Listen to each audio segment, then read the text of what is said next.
भाई साहब, ये जो विवाद चल रहा है परिवहन वाला सौरभ शर्मा को लेके, और जो भोपाल में प्रेस कॉन्फ्रेंस की थी हेमंत कटारे जी ने, तो उस मामले में आपका क्या कहना है? चूँकि आप भी उस प्रेस कॉन्फ्रेंस में थे, कागज़ भी आपने दिखा दिए, लेकिन उस तरफ से भूपेंद्र जी का कहना है कि ऐसी नोटिस तो सामान्य तौर पर लिखी जाती, किसी के बारे में दरियाफ्त करना हो, पूछताछ करनी हो तो। ये भूपेंद्र जी का केवल जो है ना आई वॉशिंग है। हमने तो प्रमाणिक रूप से उनकी नोटशीट दी है, ऑर्डर दिए हैं, और उन्होंने कहा था अगर एक कागज दिखा दोगे तो मैं राजनीति से संन्यास ले लूंगा। अरे भैया, संन्यास ले लो, आपका ऑर्डर भी हमने दिखा दिया, नोटशीट भी आपको दिखा दी। अब आप चाहे कितना भी उसके अंदर आई वॉशिंग करो, कितना भी आप चित्कार करो, कितना भी आप उसमें रुदन करो, उससे काम होगा नहीं। ये शाश्वत सत्य है कि सौरभ शर्मा जो है वो आपका बंदा था और आपके संरक्षण में वो वसूली करता था। जो पैसा मिला है वो परिवहन मंत्रियों का पैसा है। ये जो आपने कागज दिखाए, लेकिन क्या कोई कार्रवाई भी करेंगे? क्योंकि कागज दिखा के आप चाह रहे कि नैतिकता के आधार पर सब कुछ हो, तो कुछ वैधानिक तौर पर हमने उसी दिन कहा है कि लोकायुक्त में पूरे कागज हम देकर भूपेंद्र सिंह पर कार्रवाई करने की मांग करेंगे। वो लोकायुक्त में केस रजिस्टर्ड कराएंगे भूपेंद्र सिंह के खिलाफ। कब? कागज तैयार हो रहे, वकील को दे दिए गए हैं।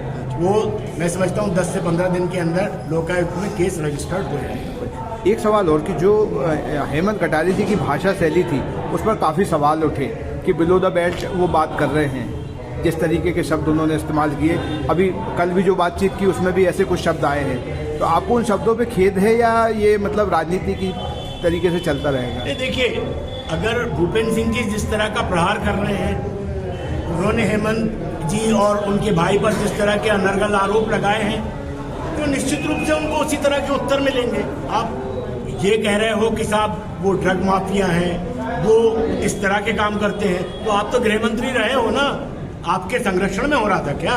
जब आपकी जानकारी है तो आपने उस समय कार्रवाई क्यों नहीं की? और अब आप क्यों कह रहे हैं? जब हेमंत ने आप पर प्रहार किया, आपके खिलाफ डॉक्यूमेंट जो है वो सबमिट किए प्रेस और मीडिया के सामने, तब आपको होश आ रहा है कि वो ड्रग माफिया है।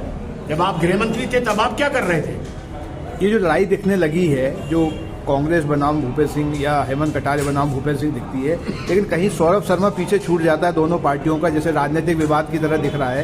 लेकिन उस पर किस तरीके से कांग्रेस देख रही है सौरभ शर्मा को लेके? कहाँ है वो, दिल्ली में है या दुबई में है, क्या स्थिति है उसकी? मेन मुद्दा तो सौरभ शर्मा और उसका द्वारा जो लूट मचाई गई परिवहन विभाग में, उस वही है। अगर भूपेंद्र जी उसकी आड़ लेके और उसको संरक्षण प्रदान करने की दिशा में काम करेंगे, तो निश्चित रूप से उनको क्या जरूरत है कि वो ये कहें कि नोटशीट दिखा दो, कोई कागज दिखा दो। इसका मतलब है कि आप उसको संरक्षण प्रदान कर रहे हो। हमने दिखा दी है, अब आप राजनीति से संन्यास ले लो। आप सौरभ शर्मा को बचाने का काम क्यों कर रहे हो? आपका क्या लगाव है? क्यों आप उसको संरक्षण दे रहे हो? यही तो सवाल है कांग्रेस पार्टी का और पूरे प्रदेश के लोगों का कि भाई 65 किलो सोना आज जो है सड़क पे पड़ा हुआ है, 15 करोड़ की धनराशि सड़क पे पड़ी हुई है, चांदी की सिल्लियां सड़क पे पड़ी हुई हैं। ये कहां से आया पैसा भाई? और वो मकान जो जहां पर की वो गाड़ी मिली है, वो सौरभ शर्मा के और कपूर के जो उनका पार्टनर था उसके घर की थी। सौरभ शर्मा मामले में जो एजेंसियां जांच कर रही हैं, उससे आप कितने संतुष्ट हैं? आपको कुछ रफ्तार दिख रही, कुछ होगा अंजाम तक? बिल्कुल भी नहीं। ये पूरी तरह से सरकार उसकी डायरी को छुपा रही है। उसके कोई डायरी के पन्ने भी हम लोगों ने जारी किए हैं, उसमें भी आप देखें तो लगभग 100 करोड़ का लेन देन हुआ है। एक महीने के अंदर 100 करोड़ का लेन देन, वो जीतू पटवारी जी ने सामने वो डायरी के पन्ने भी उजागर किए हैं। और ये सरकार जो है पूरी तरह से उस पर कुंडली मारकर बैठी हुई है, क्योंकि उन्हें मालूम है कि सौरभ शर्मा जब सामने आएगा, उसके वकील ने भी कहा है अभी 2-3 दिन पहले कि वो जब सामने आएगा तो दूध का दूध और पानी का पानी हो जाएगा, और किन लोगों का वो पैसा है वो सामने उजागर हो जाएगा। एक आखिरी सवाल, जो वर्तमान ट्रांसपोर्ट मिनिस्टर हैं, उनकी भूमिका कैसी दिखाई दे रही? कुछ बयान आ रहे हैं उनके? ये सभी एक थैली के चट्टे बट्टे हैं, ये सभी लूट में हिस्सेदार हैं। परिवहन विभाग को इन्होंने लूट का माध्यम बना लिया है। वो चाहे वर्तमान हो चाहे पूर्व हो, इनकी कमाई का जरिया जो है वो इसी तरह का रहा है कि परिवहन विभाग में लूट मचाओ और अपना घर भरो। 65 किलो सोना सड़क पे मिल रहा है। ये जो रामराज्य की बात करते हैं ना, आप समझ लो कि जब सोना सड़क पे पड़ा हुआ 65 किलो है तो भारतीय जनता पार्टी के लोगों के लिए तो रामराज्य आ ही गया ना। शादी की ज्वेलरी लेनी है। हाँ, भरोसे वाले से लेंगे। पर दिया की पसंद भी जरूरी है और कीमत भी। प्योरिटी का सर्टिफिकेशन तो चाहिए ही।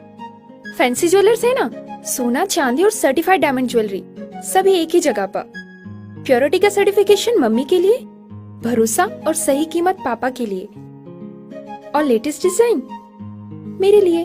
सजना है मुझे, सजना के लिए, सजना है मुझे।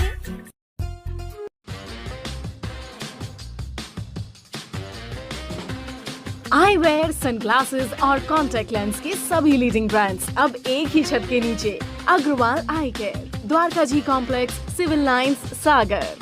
शहर से बाहर जाने के लिए वन वे टैक्सी चाहिए या लोकल सिटी के लिए कैब या फिर एयरपोर्ट पिकअप ड्रॉप की हो जरूरत? चुनिए अपने पसंद की कैब और पाइए बेस्ट ऑफर्स के साथ मोस्ट कंफर्टेबल राइड सिर्फ और सिर्फ 77 कैब्स ऐप पर। आज ही गूगल प्ले स्टोर से 77 कैब्स की ऐप डाउनलोड करें या विजिट करें www.77cabs.com और बुक करें अपनी राइड।